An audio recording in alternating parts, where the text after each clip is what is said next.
You know, when I think about the Phoenix Suns, here's where my mindset goes. Very, very talented leadership, a star, superstar as far as I'm concerned, in Devin Booker.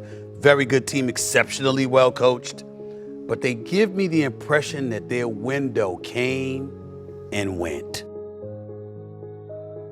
The Phoenix Suns do not look good. To start off the season, Phoenix was the #1 seed in the Western Conference. And despite them getting eliminated by the Dallas Mavericks, this team actually looked pretty good. Some people just assumed because that team got destroyed in Game 7 that they were just going to be bad for some reason. But Phoenix continued to show that they were a pretty good team until lately something has happened. Phoenix has lost 4 straight games. They're the 4th team in the Western Conference, and this team just doesn't look good. So what happened? And is there any hope for this team moving forward? Leave a like on this video, subscribe to the channel, also follow my Twitter. I talk about the NBA on there. And this is the Phoenix Suns are falling apart. Now, the good thing about Phoenix's situation is that they can return to the 1 seed and they're not that far away. The gap between the 1 and 4 seed isn't that far. But with the way they're playing, they don't deserve to even be close to that. And it boils down to a couple things. First off, we have to discuss the way Booker has been playing lately. And just to give a little bit of a hint, it's not good. I was one of the people that saying Devin Booker should be an MVP candidate, and he was definitely playing like it. And then out of the blue, this man is struggling to score 20 points. In the last 4 games Devin Booker has played, he's averaged 15.5 points per game on terrible efficiency. In fact, his shooting is so bad, I don't think I can even show you guys. Now, averaging 15 points per game in that stretch wouldn't be too bad if you weren't the #1 option on your team. Also, the fact he was at one point an